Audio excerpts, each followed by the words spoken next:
Welcome to module number 3 guys.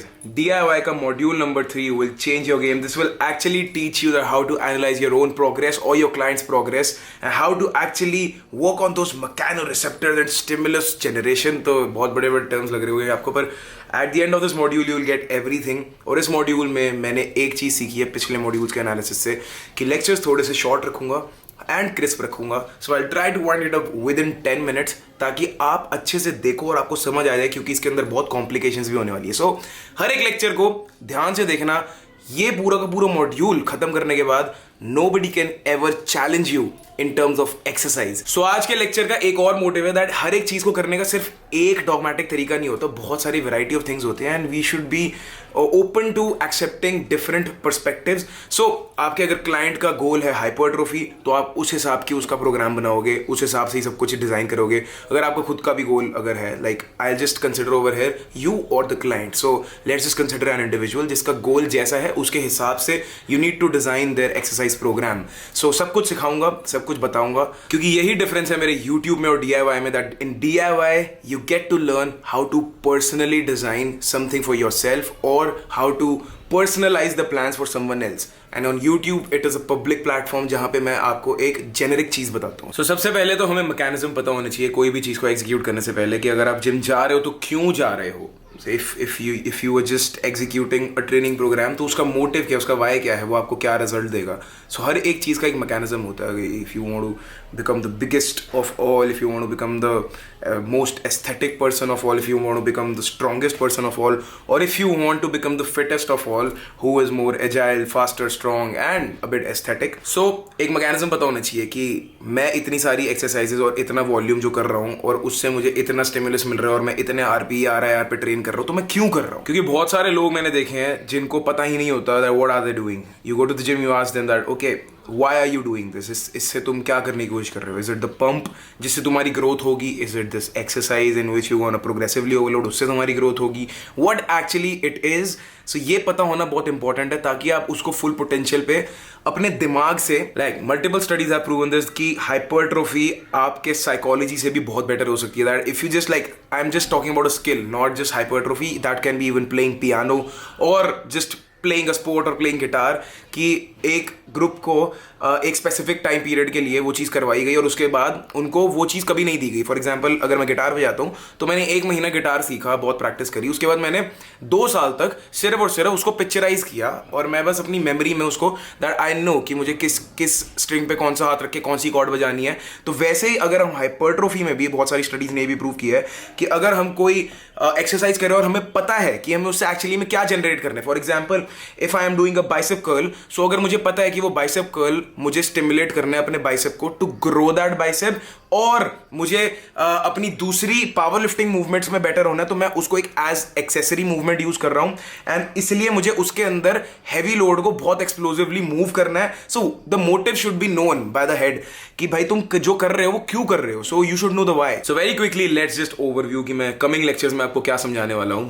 Hypertrophy stimulus, mechanisms of hypertrophy, how a muscle contracts, types of muscle growth, how hypertrophy mechanisms relate to training, कि जो हम gym में करते हैं उसकी practical application क्या है, क्या करना है, एंड देन द वेरिएबल्स जो उसको कंट्रोल करते हैं, and then using those variables in the mechanisms of training.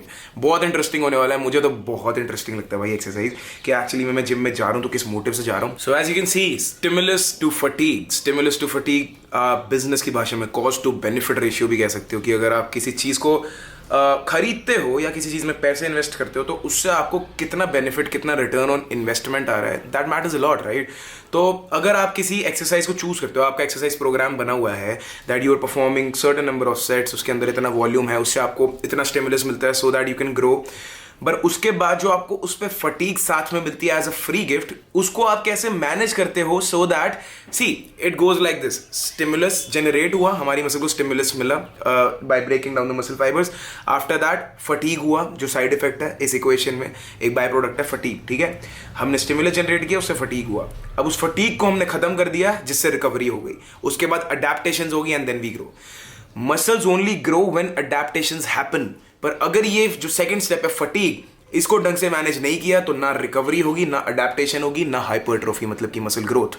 New muscle tissue बनेगा ही नहीं अगर आप स्टिमुलस के बाद फटीग को ढंग से मैनेज नहीं करते। इसलिए मैं रैंट भी करता रहता हूँ अपनी इंस्टाग्राम स्टोरीज में भी, that your stress bucket should be manage properly.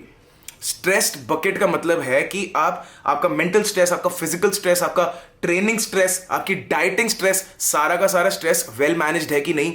अगर आप all the time chronic stress में हो then my friend your fatigue will always stay hindered, जिसकी वजह से आप रिकवर नहीं हो पाओगे ढंग से, एंड जिसकी वजह से अडेप्टेशंस नहीं होंगी। आप उतने ही स्ट्रेस पर अडेप्ट नहीं कर पाओगे और वही स्ट्रेस आपको अगले पता नहीं कितने महीनों तक वो बहुत ज्यादा स्ट्रेस लगता रहेगा। Like for example you not able to progress in terms of reps, sets और load in your workout comfortably. ऐसा नहीं कि आप सोच रहे हो कि स्ट्रेस तो हो रहा है, रिकवरी नहीं हो रही, पर एकांश ने बोला है कि भाई मुझे तो नंबर्स में प्रोग्रेस करना है और नंबर्स में प्रोग्रेस करूंगा तो ग्रो करूंगा।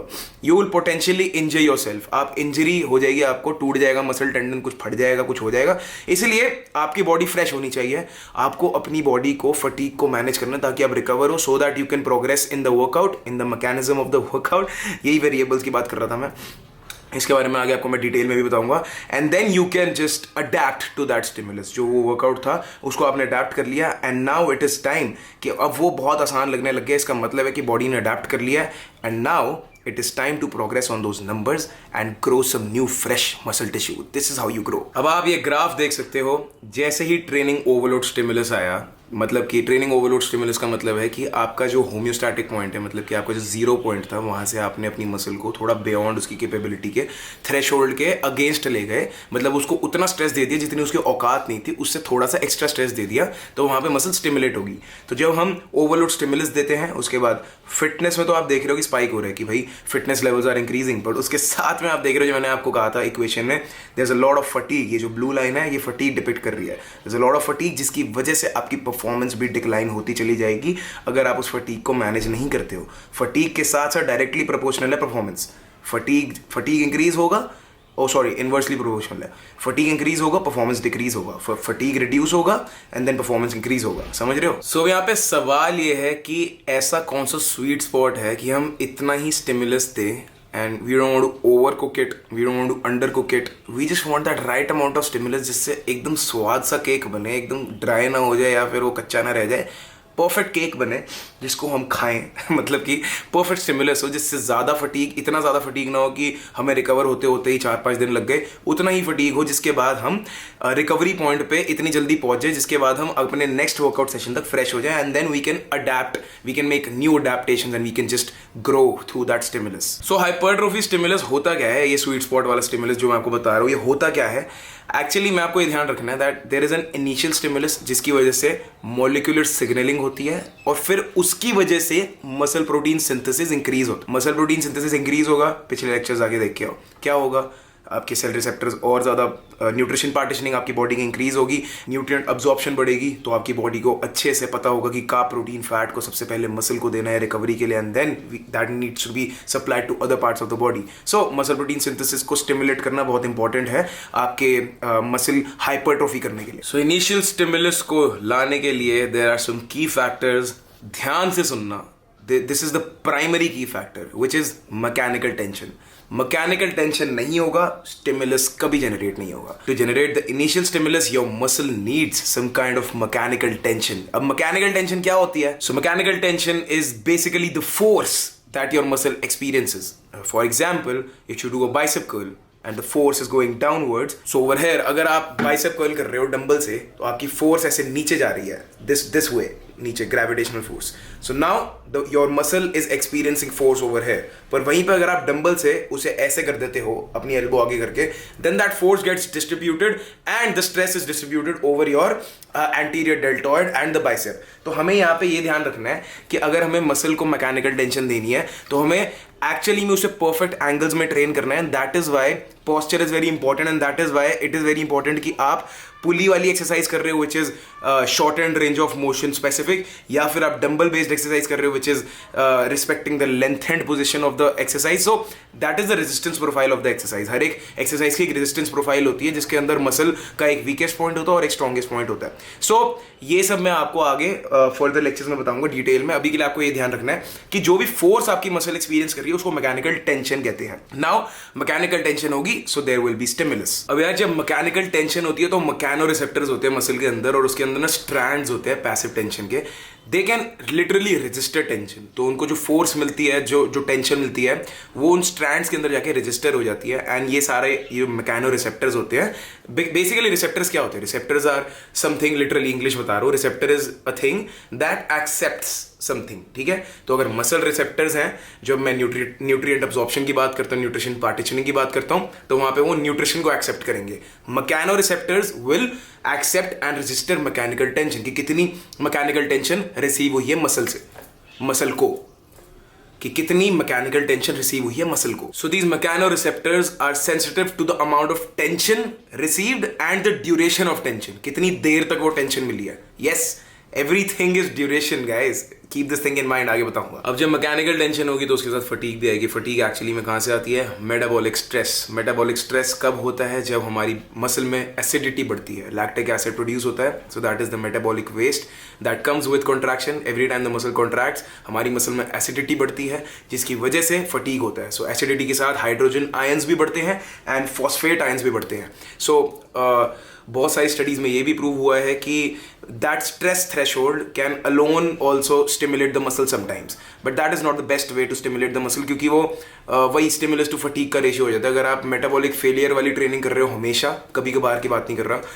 सो that can actually take the graph downwards very soon, कि आपकी हाइपरट्रोफी तो हो रही है बहुत तेज की, पर उसके बाद एकदम से वो एट्रोफी होनी शुरू हो गई। सो इट इज बेस्ट कि आप अपना कॉस्ट टू बेनिफिट रेशियो को मैनेज करते हुए आगे बढ़ो, and metabolic stress over cook ना हो जाए इतना ज्यादा कि उसको आप मैनेज ही करते रह जाओ। अब ये दोनों चीजें होंगी तो उसके बाद होगा मसल डैमेज, मसल फाइबर के स्ट्रक्चर में डिसरप्शन होना, which is known as muscle damage, जिसकी वजह से आगे रिकवरी होगी and then adaptation and then growth. अब बहुत सारे लोग ब्लड फ्लो रिस्ट्रिक्शन मेथड भी यूज करते हैं कि भाई मैकेनिकल टेंशन कम हो जाए पर मेटाबॉलिक स्ट्रेस उतना ही हो जाए, बिकॉज हमें मेटाबॉलिक स्ट्रेस चाहिए जिसकी वजह से we can facilitate growth, right?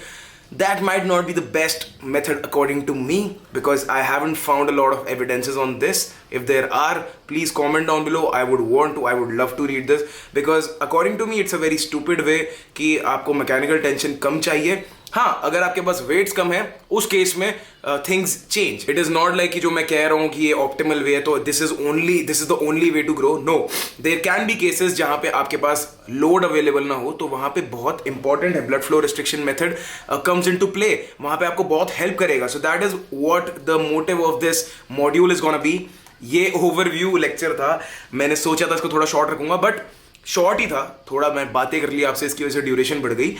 Next lecture में मैं आपको बहुत इंटरेस्टिंग चीजें आगे की भी बताऊंगा।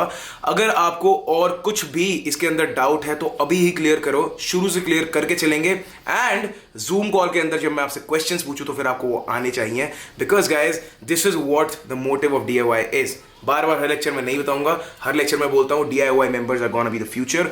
आई hope you enjoyed this lecture guys. I see you in my next lecture. देखते हैं नेक्स्ट लेक्चर में आपको क्या क्या सीखने को मिलता है।